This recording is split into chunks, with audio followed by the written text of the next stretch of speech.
अस्सलाम वालेकुम, आदाब, नमस्ते दोस्तों। मैं इमरान सैयद और देख सकते हैं आप मुंबई के एक्स कमिश्नर संजय पांडे जी हमारे साथ में हैं। संजय जी, टुडेज़ वॉइस में आपका स्वागत है। सबसे पहले धन्यवाद।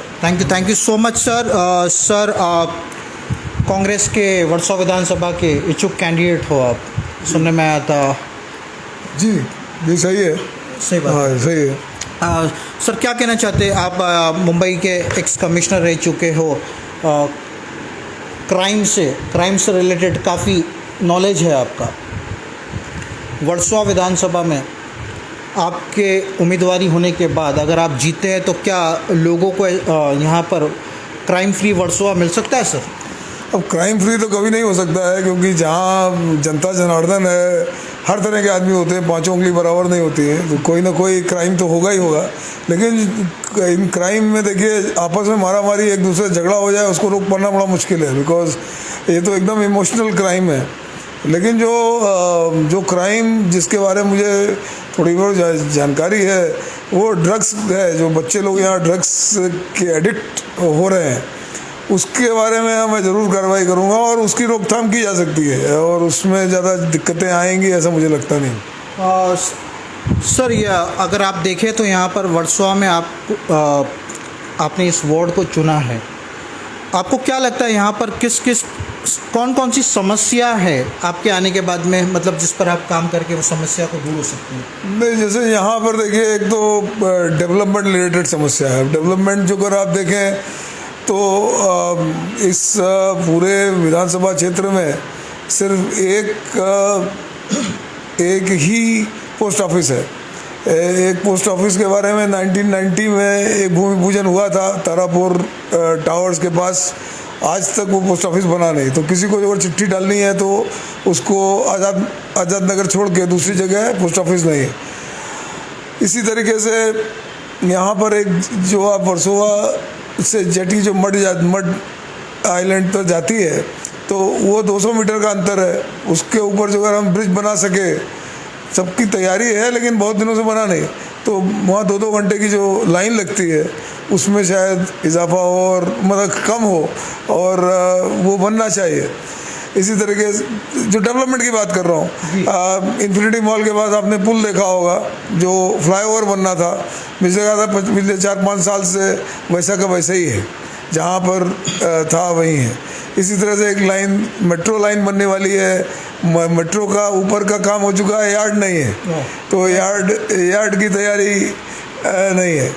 और आप देखें तो जन सुविधाएँ, आज बहराम बाग से लेके आप यहाँ तक पैदल चले आए अगर 4 बंगले तक, आपको कहीं भी पब्लिक कन्वीनियंस नहीं मिलेगी, जिसे कहते हैं सुलभ शौचालय नहीं मिलेगा।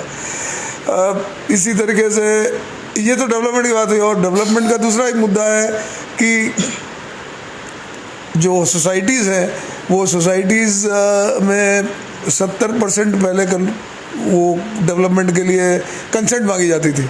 आज 50% पे वो कंसेंट उतर के आई है। तो 50% कंसेंट की वजह से 50 बड़ी बड़ी सोसाइटी में 50% बहुत बड़ा मुद्दा है। तो उसके बारे में भी विचार करना और उसको किसी तरह सुलझाने का मकसद ज़रूर होगा। तो ये कुछ मुद्दे हैं जो है डेवलपमेंट से सर। और इसके साथ ही साथ एनवायरनमेंट का बहुत बड़ा मुद्दा है। एनवायरनमेंट यहाँ पर हम वर्सोवा में बीच है, वर्सोवा में मैनग्रोव्स है। ये मैनग्रोव्स की वजह से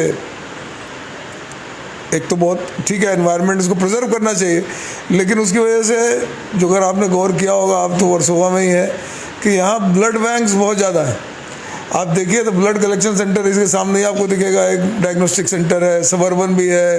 फिर इधर आपको यारी रोड की तरफ जाएं तो फिर कई ब्लड सेंटर मिलेंगे। आपने सोचिए, क्योंकि यहाँ पर जो मॉस्किटोज़ हैं, अब छोटी बात है लेकिन बहुत ज़्यादा प्रकोप है, और यहाँ पर जो पॉपुलेशन है उनको मॉस्किटो रिलेटेड डिजीज़ बहुत हैं।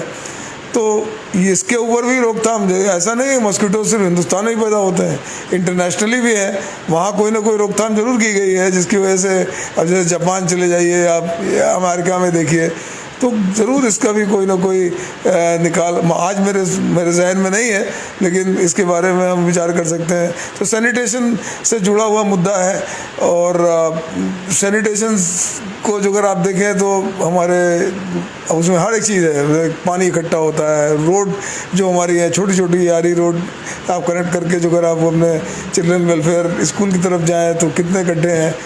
गड्ढे रोड के बारे में सब बात करते हैं, लेकिन मैं कहता हूँ कि जो पेवमेंट है, आज हमारे जितने जो सीनियर सिटीजन्स हैं पेवमेंट में चलते हैं, आज पेवमेंट का रिपेयर के बारे में कोई बात नहीं होती। पेवमेंट पे आप देखेंगे तो मैनहोल्स है, वो मैनहोल्स में ऊबर खाबड़ है, तो आज उस पर किसी सीनियर सिटीजन का चलना बहुत बहुत मुश्किल होता है हो गया है। और कई जगह तो पेमेंट्स हैं भी नहीं, जैसे आपके यारी रोड जाते समय 7 बंगले में आप देखेंगे कि सारे वेंडर्स जो है रोड पर बैठे हैं, मतलब पेमेंट से बैठे हुए हैं।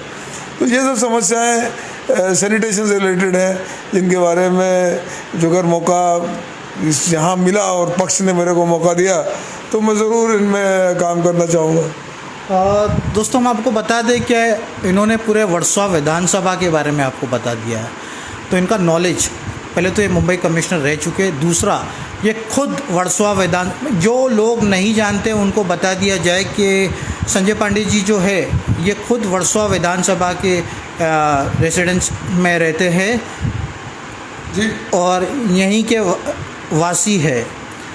ये ना बोला जाए कि ये कहीं से आए हैं और यहाँ इस एरिया में इलेक्शन 2001 से यहाँ हूँ, जब से मकान बना तो ये बिल्डिंग बनी पाटलिपुत्र 2001 में, मैं तब से यहीं का वासी हूँ और यहीं रहता हूँ। और जब मैं नौकरी में था गवर्नमेंट की, तब भी मैंने गवर्नमेंट का घर नहीं लिया, मैं वर्सोवा के इसी घर में जहाँ आप इंटरव्यू ले रहे हैं यहीं पर रहा हूँ।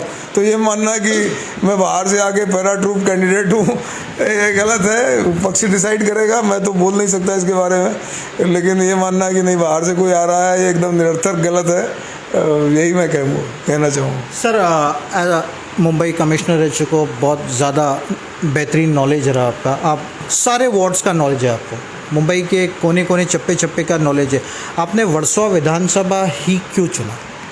वर्सोवा विधानसभा चुनने का तो आपने खुद ही अभी कहा, मैं यहीं रहता हूँ, जो अगर कन्वेंसिंग करनी, कैंपेनिंग करनी तो नीचे उतरा तो मेरे मतदाता हैं और यहीं का मैं, मेरा वोटर भी है, मैं वोटर भी यहीं का हूँ, मेरा ऑफिस भी है वो भी वर्सोवा में ही है, मतलब यहाँ जोगेश्वरी वेस्ट में है, वो भी हमारे मतदार संघ में आता है। और फिर मैंने और भी चीज़ देखी, यहाँ पर जो पॉपुलेशन है जो उसका समीकरण आप देखें तो मेरी एक सेकुलर भूमिका के बारे में मैं जाना जाता हूँ जी। और आज वर्सोवा में एक पर्टिकुलर समाज जो है मुस्लिम समाज, उनके 33% पॉपुलेशन है, वोटर्स हैं वो 33%। और मैं ये नहीं कह रहा कि सिर्फ वही मेरे वोटर्स हैं, लेकिन यहाँ 33% 33,000 नॉर्थ इंडियन भी हैं, मैं भी नॉर्थ इंडियन हूँ। इसके अलावा यहाँ मराठी समुदाय भी है जिनके साथ मैंने मिलकर काम किया है, जो वर्सोवा गांव है जहाँ कोलीज हैं जी। और मैं धारावी में जब था तो आपको बताना चाहूँगा कि कोलीवाड़ा के सारे लोगों ने मेरा बहुत समर्थन किया था। कोलीवाड़ा और मुस्लिम समाज आजू बाजू थे और मेरी वजह से दोनों में काफ़ी फ्रेंडशिप रही। मैं नहीं कहता यहाँ पर कोई प्रॉब्लम है, लेकिन मुझे उन कोलीवाड़ा के लोगों से भी समर्थन ज़रूर मिलेगा। इसी तरीके से नॉर्थ इंडियन कम्युनिटी से भी समर्थन मिलेगा और जो सिंधी समाज है उन्होंने तो जाहिर समर्थन दिया है। मैंने जो ये कैंपेन शुरू की थी तो मैं झूलेलाल जी के मंदिर में से ही शुरुआत की थी, तो लोखंडवाला में। तो अलग अलग समाज हैं जिनसे मुझको सिर्फ एक किसी पर्टिकुलर समाज के बारे में नहीं कह रहा हूँ, लेकिन जो मिश्र है। और फिर सबसे बड़ी मुद्दा ये है कि यहाँ पढ़े लिखे लोग जी, और जो अगर पढ़े लिखे लोग जो सोसाइटी में रहते हैं, जो नीचे नहीं उतर के आते हैं। आप सोचिए यहाँ की वोटिंग परसेंटेज क्या है, 1,25,000 लोगों ने वोट दिया था, 2,85,000 यहाँ पर मतदाता हैं। तो आप सोचिए कि 1,60,000 लोग ऐसे हैं जो नीचे नहीं उतर के आए थे। तो मैं ऐसे लोगों को भी यहाँ संबोधित करना चाहूँगा। एक मौका है, मैं ये नहीं कहता कि दूसरे लोग पढ़े लिखे नहीं है, लेकिन जो अनुभव है, जो एजुकेशनल बैकग्राउंड है, जो अगर उसके तरफ देखा जाएगा तो मैं यही कोशिश करूँगा कि जो नहीं वोट देने आए वो भी वोट दें। और ये संख्या 1,25,000 से बढ़ के कम से कम 2.25 लाख तो हो। और जैसे ही ये बढ़ेगी तो जो नए लोग आएंगे वो मुझे ऐसा लगता है कि शायद मुझे ही वोट दें, जो अगर मुझको यहाँ की सीट मिले तो। सब पहले मुंबई पुलिस में रहना और अचानक से सडनली पॉलिटिक्स में माइंड को डाइवर्ट करना, क्या चल रहा था आपके माइंड में? देखिए सडन तो कुछ नहीं है। 2004 में भी मैंने कांग्रेस का टिकट मांगा था, किसी कारणवश मुझे कोई टिकट नहीं मिला। राजनीति में आने का मेरा विचार आज का नहीं है। 2009 में भी मायावती जी ने मुझे टिकट दिया था। लेकिन अब जब रिटायरमेंट के बाद मैं अपने ही कामों में व्यस्त था, तो हमारे बहुत से पुलिस के जो रिटायर्ड लोग हैं वो मेरे पास आए और उनका ये कहना था कि साहब हमारा इस विधानसभा क्षेत्र में किसी भी मतलब विधानसभा में हमारा कोई प्रतिनिधित्व करने वाला नहीं है, और जो अगर आप राजनीति में इंटरेस्टेड हैं तो आप हमारे प्रतिनिधि के तौर पर, सिर्फ पुलिस वाले ही नहीं आए, होमगार्ड्स भी आए, जेल के लोग में उन्होंने सपोर्ट किया, रिटायर्ड जो डॉक्टर्स हैं, डॉक्टर्स, नर्स, उन्होंने, और जो रिटायर्ड गवर्नमेंट सर्विस के लोग हैं, उन्होंने कहा भाई हमारा प्रतिनिधित्व कौन करेगा। यहाँ पर शिक्षक मतदार संघ है, यहाँ पर ग्रेजुएट कंस्टिट्यूंसी है। आज जब इस तरह के रिटायर्ड पुलिस वालों का, रिटायर्ड गवर्नमेंट सर्वेंट की कोई कॉन्स्टिट्यूंसी नहीं है, और जो अगर आपको संधि मिले तो मुझे लगा कि ये उनका प्रस्ताव उचित है, और जो अगर मौका मिला तो मैं ऐसे सब लोगों को रिप्रेजेंट करना चाहूँगा। सर, अगर आपको टिकट मिल जाती है, आप एमएलए बन जाते हो, तो क्या चेंजेस इस वार्ड में आप सबसे पहले, मतलब जो आपको लग रहा है, खट रहा है कि ये चीज़ें नहीं हुई है, किस चीज़ पर आप काम करने पहले पसंद करेंगे? बहुत छोटी सी चीज़ है। देखिए मेरा मुद्दा हमेशा से ये रहा है। उससे क्या बदलाव लाना चाहोगे? नहीं, बदलाव की बात कर रहा हूँ। आज क्या हो रहा है कि पाँच साल में इलेक्शन होता है, आप 5 साल में इंटरव्यू लेते हैं और अगले 5 साल तक हम चुप करके बैठते हैं। तो मेरा ये मानना है कि जो अगर मुझको यहाँ मौका मिला तो यहाँ सिटीज़न फर्स्ट के अप्रोच से मैं आगे बढ़ूँगा। मेरा ही कहना नहीं है, सिटीज़न फर्स्ट का यहाँ पर ये बारे में कई बार चर्चा हुई है। जब मैं कमिश्नर था तो मैंने मुंबई सिटीज़न फोरम बनाया था। उसका मुख्य उद्देश्य ये था कि गवर्नेंस में सिटीजन्स का सहभाग होना बहुत ज़रूरी है। आप कहते हैं कि साहब यहाँ पर हमें स्पोर्ट्स कॉम्प्लेक्स बनाना है, मान लीजिए एक स्पोर्ट्स कॉम्प्लेक्स बनाना है, तो वो स्पोर्ट्स कॉम्प्लेक्स बनाने के तहत यहाँ के जनता से पूछा गया क्या? तो मैं जो अगर मेरे को ये मौका मिलेगा तो जो भी फंड होते हैं एमएलए के, वो सारे के सारे जनता के कहने से, जनता की वोटिंग पर वो वहाँ बनेंगे और उनकी जिसमें सहमति होगी वो होगी। एक नया आयाम है। और मैं जब कमिश्नर था और जब मैं डीजी था तो मैं अपने लोगों से हर हफ्ते ये बताता था कि भाई आज मैंने ये किया, इस हफ्ते ये किया, अगले हफ्ते मैं ये करूँगा। तो मैं 5 साल बाद लौट के नहीं आऊँगा, मैं रोज़ हर हफ्ता आपको मैंने क्या किया और क्या करने वाला हूँ, ये मेरे ख्याल से मेरी आदत ही है। और मैं यहाँ की जनता को इसका एक नया उदाहरण पेश करना चाहूँगा। आप हमारे साथ मिल के जुड़िए और आपको आगे कर रख के, मैं ऐसे एमएलए आगे नहीं हूँ, आप आगे हैं, आपको जो चाहिए वो करने के लिए हम तत्पर हैं। ये उदाहरण मैं पेश करना चाहूँगा। सर, अगर पार्टी, कांग्रेस पार्टी, आप कांग्रेस के इसमें इन्वॉल्व है, कांग्रेस पार्टी अगर आपको टिकट नहीं देती है तो आपका नेक्स्ट स्टेप क्या होगा? नहीं, अभी तो मैं कांग्रेस पार्टी में हूँ, नेक्स्ट स्टेप के बारे में विचार नहीं किया। और कांग्रेस जो टिकट नहीं देती है तो भी मैं पार्टी में ही रहूँगा, इसमें तो कोई चेंज होगा नहीं, क्योंकि पार्टी तो जहाँ है वहाँ है। इंडिपेंडेंट इलेक्शन लड़ने का मूड होगा? अभी मैंने इस बारे में कोई विचार नहीं किया, और मेरे हिसाब से ये अभी थोड़ा काल्पनिक बात है, तो इसलिए इसके बारे में कहना जरूर। सर, बहुत सारे कैंडिडेट, तकरीबन 22 to 23 कैंडिडेट्स ने वर्सोवा विधानसभा से कांग्रेस से फॉर्म भरा था। कुछ यंगस्टर्स हैं, पुराने जो कोई यहाँ पर नज़र नहीं आ रहा है। आपका नाम जब आता था तो लोगों के माइंडसेट में था कि संजय पांडे जी को बाहर से लाया जा रहा है। आज इन्होंने जिस तरीके से कहा कि मैं पाटलिपुत्र में रहता, पाटलिपुत्र ओशिवारा नहीं, फोर बंगलोस, महाड़ा, कामधेनु के बिल्कुल बाजू में, या वहाँ पर तकरीबन 2000 ये बन के तैयार हो गई थी 2001-2004 के आसपास। तब से मैं यहीं रहता हूँ। मैंने ये घर कभी रेंट भी नहीं किया। यहाँ तो सारे पहले सब रेंटेड थे, और गवर्नमेंट में नौकरी करते समय एज ए कमिश्नर भी यहीं रहा, एज ए डीजीपी भी यहीं रहा। मैं किसी सरकारी नौकरी से सरकारी घर में नहीं गया। इतने सारे कैंडिडेट्स हैं तो कहाँ पर देखते हो आप अपने आप को? नहीं, अब इनका सबका देखिए, हमारे यहाँ एक चयन समिति है कांग्रेस में, वो सारे कैंडिडेट्स को एवेलुएट करेगी। और मेरा ये मानना है कि ठीक है, जो कांग्रेस में जिन्होंने काफ़ी दिनों से काम किया है वो दावेदार हैं, उनका दावा माना जाए, लेकिन लोगों की काबिलियत भी देखी जाएगी। और ये भी देखा जाएगा कि बाहर से आए हुए कितने कैंडिडेट हैं और यहाँ के रहने वाले कितने कैंडिडेट हैं। उसमें काफ़ी सीनियर लोग भी हैं, तो पार्टी की चयन समिति उसका निर्णय लेगी और उनको आगे करके अल्टीमेटली कांग्रेस को ये भी तो देखना है कि हमारे जो भी यहाँ आमदार आएंगे तो कम से कम वो काम करके उस पार्टी को भी आगे बढ़ाएंगे। और जो अगर ऐसे ही हैं कि सिर्फ आमदार बनने के लिए ही आ रहे हैं तो मेरे ख्याल से पार्टी उसका निर्णय उचित समय में सही लेगी। और मेरा तो मानना यही है कि जो अगर मेरा चयन होता है तो मैं सिर्फ अपना ही विकास नहीं, मैं पार्टी के विकास के साथ साथ जनता का विकास सर्वोपरि मान के चलूँगा, यही मेरा मानना है। सर दिल्ली गए थे, राहुल गांधी से आपसे मुलाकात हुई होगी? नहीं, मैं दिल्ली तो जाता रहता हूँ। मेरी आज तक किसी भी सिर्फ यहाँ पर जो लीडर्स हैं, वर्षा जी से हमारी उन्होंने तो मेरे को एंट्री ही कराया। यहाँ पर जो और लीडर हैं, महाराष्ट्र प्रदेश के अध्यक्ष हैं नाना पटोले जी, उनसे मुलाकात हुई है। दिल्ली में किसी भी अधिकारी से और किसी भी सुनने में आ रहा है सर, बीजेपी के पास इस वार्ड में कैंडिडेट जो है ऑलरेडी जो एक्स एमएलए है वो शिव संग्राम पार्टी से, बीजेपी से नहीं है। एक बार फिर मैं रिपीट करना चाहूँगा, वो बीजेपी से नहीं है और उनकी कुछ नेगेटिव, मैं नहीं कह रहा हूँ, कुछ सर्वे रिपोर्ट बता रहा है कि कुछ नेगेटिविटी जा रही है। और बीजेपी अगर आपको उस टिकट पर अपना कैंडिडेट मानकर आपको टिकट देती है?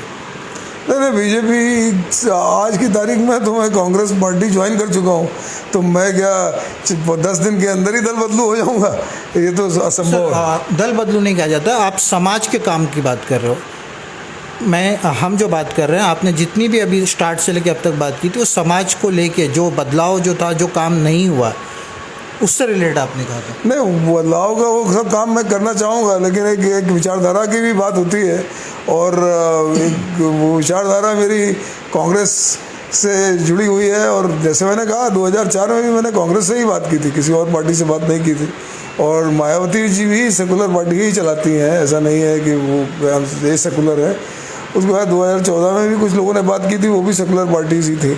तो मैं जनता, जो सब समुदाय, सब समाज को साथ लेके चलने वाली पार्टी हो, ऐसी पार्टीज़ को के साथ ज्वाइन करने के लिए तैयार हूँ। मैं नहीं कहता कि भाजपा सबको लेके नहीं चलती, लेकिन फ़िलहाल तो उनके बारे में विचार मैंने नहीं किया और ना ही उन्होंने मेरे बारे में कोई विचार किया। सर, वर्सोवा विधानसभा के लोगों को आप क्या मैसेज देना चाहोगे? साथ ही इतने साल मुंबई पुलिस में रहे हो, एक अच्छा मैसेज लोगों के लिए पॉजिटिवली। मैं तो यही कहना चाहूँगा कि जो अगर मुझे मौका मिलता है तो मैं प्रशासकीय सेवा में थोड़ा, मेरे को काफ़ी अनुभव है। सबसे बड़ा प्रॉब्लम जो सिटीजन्स को आता है रोज़मर्रा की ज़िंदगी में, वो कई बार ये होता है कि कहीं कोई गुनाह हो जाए तो शायद पुलिस वालों की मदद उनको चाहिए होती है। कभी कोई सामाजिक तनाव हो जाए तो ये सबसे बड़े प्रॉब्लम है। और छोटे छोटे प्रॉब्लम जो हैं वो तो हैं ही है, जो डेवलपमेंट के प्रॉब्लम्स हैं। बट ये सब दरकिनार करते हुए मैं तो ये कहूँगा कि आपने बहुत से आमदार देखे, यहाँ बहुत सालों से ही इलेक्शंस होते हैं, लेकिन मैं जो नया आयाम आपके सामने लेके सामने आना चाहता हूँ कि ये सिर्फ 5 साल में आपके सामने नहीं, मैं हर 7 दिन में आपको बताऊँगा कि मैंने क्या किया। मुझे ऐसा विश्वास है कि इसी वजह से आज बॉम्बे पुलिस के जितने भी कर्मचारी हैं और हमारे महाराष्ट्र पुलिस के जो लोग हैं वो मेरे से जुड़े हुए थे और अभी भी हैं, क्योंकि मैं बहुत ही पारदर्शी तरीके से, तो एक ट्रांसपेरेंट गवर्नेंस देने का मेरा इरादा है, जिसमें ट्रांसपेरेंसी हो और हर हफ्ते आपको ये बताऊंगा कि मैंने क्या किया, क्या नहीं किया। आपको अच्छा लगे तो आप उसको रिएक्ट कर सकते हैं। मैं आपको इंक्लूड करके, आपको आगे रख के, आपको नेता समझ के मैं काम करूंगा। एक मौका जो अगर मिला तो ये आपको ज़रूर देखने को मिलेगा। थैंक यू संजय जी, हमसे बात करने के लिए थे। दोस्तों, आपने सुना संजय जी ने क्या कहा, अपने तरफ से जो भी बातें थी उन्होंने एकदम क्लियर कर दिया है। आपको एक बार फिर हम आपको बता दें कि संजय पांडे जी जो है वो वर्सोवा विधानसभा के ही रहवासी हैं और मैं Imran Syed, today's voice. Thank you so much.